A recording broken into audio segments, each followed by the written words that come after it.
창업주인 신격호 명예회장이 세상을 떠나면서 이제 롯데에 어떤 변화가 있을지 관심이 쏠리고 있습니다. 앞으로 경영권 구도는 어떻게 될까요?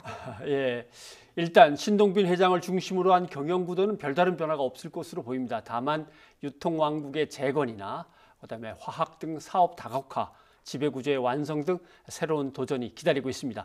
박소정 기자가 보도합니다.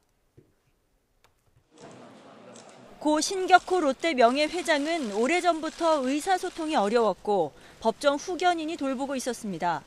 따로 유언도 남기지 않은 것으로 전해졌습니다. 형제의 경영권 다툼 이후 이미 기업 이사직에서도 모두 물러났고 굵직한 지분도 정리한 상황이지만 남은 주식과 부동산을 합하면 1조 원대에 이른다는 추산이 나옵니다. 롯데 관계자는 고인이 평소 재단을 만들어 사회에 환원하겠다는 뜻이 있었고 신동빈 롯데 회장도 이에 따르겠다는 말을 한 적이 있다고 전했습니다.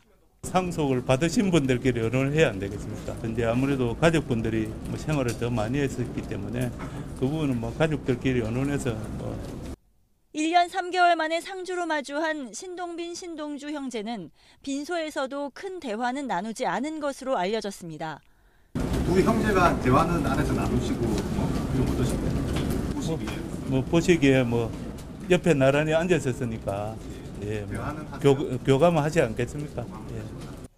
일단 신동빈 체제의 롯데의 경영권 구도에는 큰 영향이 없다는 분석이 나옵니다. 신 명예회장의 지분율이 매우 낮은 데다 신동주 SDJ 코퍼레이션 회장의 경영 복귀도 사실상 불가능한 상황입니다. 그보다 롯데의 시급한 과제는 최근 부진한 유통 분야를 어떻게 혁신해 과거의 명성을 재건하느냐입니다. 지난 2014년부터 경영권 분쟁에 이어 사드 사태에 검찰 수사까지 맞닥뜨리면서 어려워진 영향이 컸습니다.